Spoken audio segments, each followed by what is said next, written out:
Good evening, students. Our new topic is respiratory system in humans. अभी हमने discuss किया था कि रेस्पिरेशन इन ह्यूमंस में क्या होता है, और उसमें हमने डिस्कस किया था कि कैसे एयर ब्रीथ इन होती है, कैसे ब्रीथ आउट होता है, कैसे हम एयर इनटेक करते हैं और कैसे एयर आउट करते हैं, कार्बन डाइऑक्साइड कैसे रिमूव करते हैं जो कि वेस्ट मटेरियल प्रोडक्ट होता है, और कैसे लंग्स कॉन्ट्रैक्ट होती हैं, कैसे लंग्स एक्सपैंड होती हैं, कैसे लंग्स जो है रिलैक्स होते हैं, रिब्स कैबेज जो है कैसे रिलैक्स होते हैं। तो ये सारी चीज़ें जो है हमने पढ़ी थी। ठीक है, अब हम पढ़ेंगे रेस्पिरेटरी सिस्टम इन ह्यूमंस के बारे में। फर्स्ट हमें कहा गया है कि the main organs of human respiratory system are nose, nasal passage, trachea, bronchi, lungs and diaphragm. ठीक है, ये जो होते हैं क्या होते हैं, ऑर्गन्स होते हैं ह्यूमन रेस्पिरेटरी सिस्टम के। फिर उसके बाद ह्यूमन रेस्पिरेटरी सिस्टम कब कहाँ से शुरू होती है, नोज से शुरू होती है। The human respiratory system starts from nose. Nose has two holes which called nostrils. Nose के टू होल्स होते हैं जिसको हम बोलते हैं नोस्ट्रिल्स। ये हम अभी फिगर देखेंगे। एक पैसेज होता है, there is a passage in the nose, there is a passage in the nose behind the nostrils which is called nasal passage और nasal cavity। एक पैसेज होता है नोज के बिहाइंड जहाँ से एयर इनटेक होनी है, उसको हम बोलते हैं नसल पैसेज और नसल cavity. Air for respiration is drone into our body. जो एयर इनटेक कर रहे हैं, रेस्पिरेशन प्रोसेस जो चल रहा है वो हमारी बॉडी में जा रहा है, लंग्स तक जा रहा है थ्रू द नोस्ट्रिल्स जो कि प्रेजेंट है नोज में। ठीक है, फिर आपने यहां तक लिखना है। Then air then goes to the nasal message. फिर एयर कहाँ जाती है, नसल पैसेज में जाती है। Nasal passage is separated from the mouth cavity.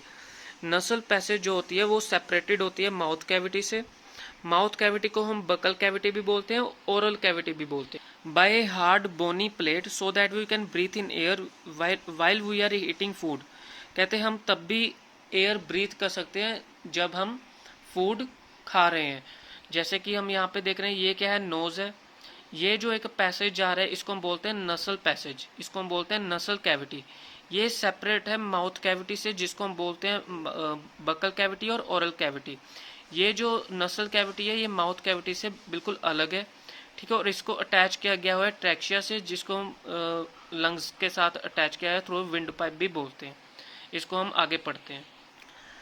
The nasal passage is lined with fine hair and mucus. जो नसल पैसेज है उसमें कुछ फाइन हेयर लगे होते हैं और म्यूकस होता है। Mucus is secreted by glands inside the nasal passage. Mucus कहाँ पे सिक्रिएट होता है, inside the nasal passage by the glands. ये बहुत ही इंपॉर्टेंट लाइन है, ये 1 मार्क्स एमसीक्यूज में पूछी जाती है कि म्यूकस जो है वो कहाँ पे सिक्रिएट होता है, नसल पैसेज में, थ्रू द ग्लैंड्स। जब एयर पास होती है नसल पैसेज में, जितने भी डस्ट पार्टिकल्स होते हैं या अदर इम्प्योरिटीज प्रेजेंट होती हैं वो ट्रैप्ड हो जाती हैं by nasal hair and mucus, so that clean air goes into the lungs. मतलब जो एयर नसल पैसेज के थ्रू अंदर जा रही है और जो उसमें डस्ट पार्टिकल्स हैं और बाकी के इम्प्योरिटीज हैं वो कहाँ पे ट्रैप हो जाएंगी, नसल हेयर एंड म्यूकस में, और जो क्लीन एयर है वो लंग्स में जाएगी।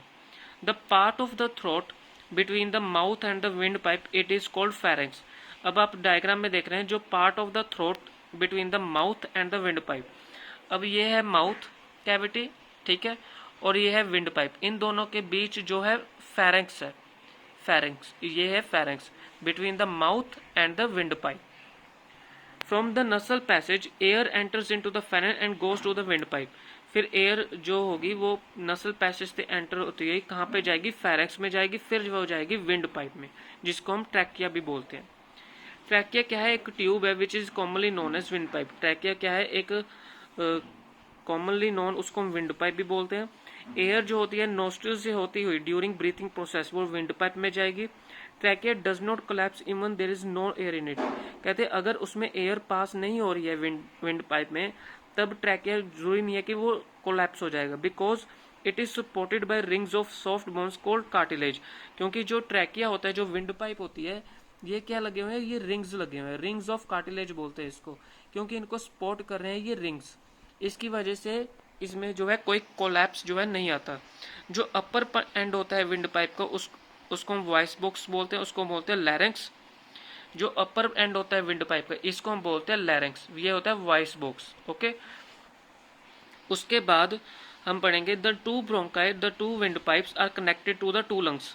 ठीक है, ये जो विंड पाइप है, ये वाली विंड पाइप और ये वाली विंड पाइप, ये किसके साथ अटैच्ड है? लंग्स के साथ अटैच्ड है।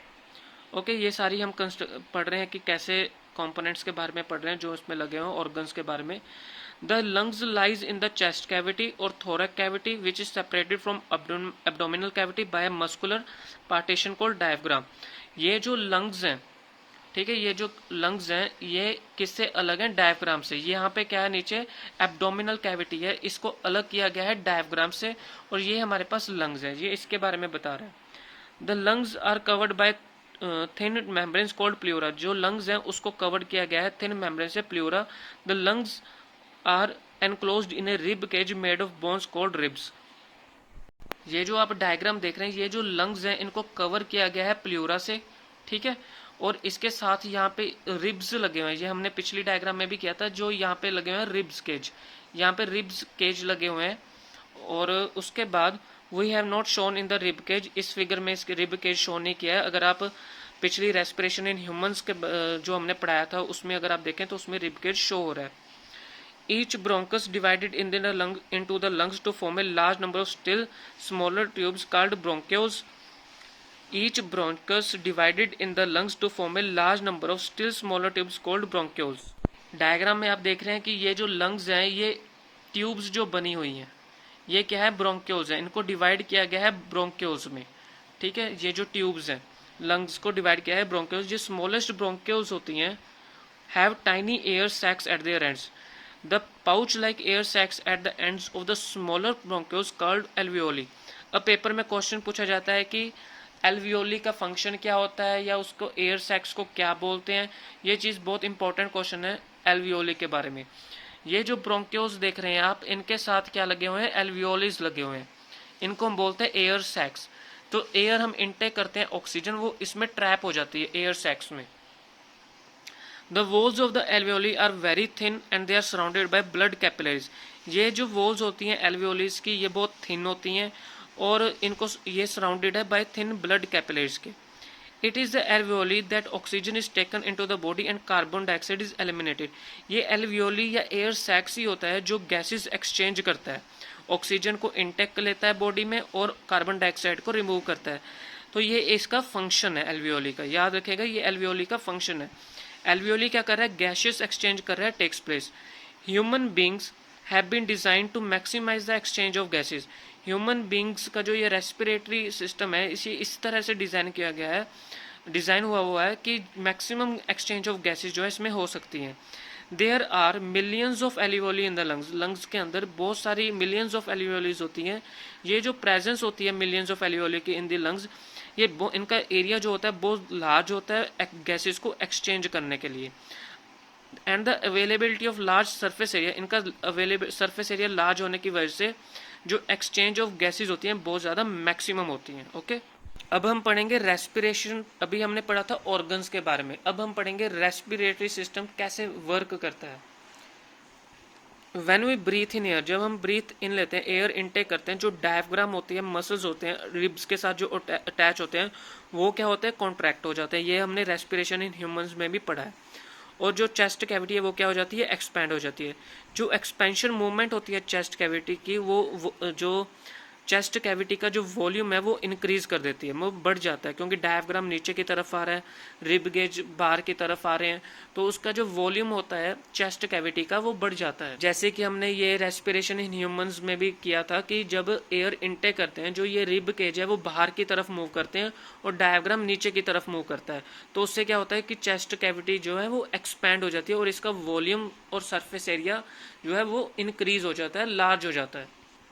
Due to increase in volume, volume के इंक्रीज होने से क्या होगा? एयर प्रेशर डिक्रीज हो जाएगा इनसाइड द चेस्ट कैविटी। ये बहुत ही इंपॉर्टेंट लाइन है कि वॉल्यूम बढ़ने से क्या होगा? जो एयर प्रेशर होगा वो डिक्रीज हो जाएगा इनसाइड द चेस्ट कैविटी और air from outside rushes into the lungs. जो बाहर से एयर हम इनटेक करें वो लंग्स की तरफ इनटेक करेंगे through the nostrils, trachea and bronchi. In this way during the process of breathing in air क्या होगा? जो एयर सैक्स और एल्वियोली है वो फिल हो जाएंगी ऑक्सीजन रिच कंटेनिंग ऑक्सीजन के साथ। एल्वियोली जो हो गए वो क्या करेंगे, वो ब्लड वेसल्स के surrounded thin blood vessels capillaries होती हैं, जिसको हम ब्लड कैपिलरीज बोलते हैं, उनमें ब्लड होता है, कैरिंग ब्लड इन दैम। सो जो ऑक्सीजन होगी डिफ्यूज आउट हो जाएगी एल्वियोली वोल्स इनटू द ब्लड। फिर वो ऑक्सीजन जो होगी एल्वियोली वोल्स से जाते हुए कहाँ जाएगी, ब्लड में जाएगी। फिर वो ऑक्सीजन जो है वो it is carried by blood, blood उसको कैरी करेगा, सभी पार्ट्स ऑफ द बॉडी में उसको पहुंचा देगा।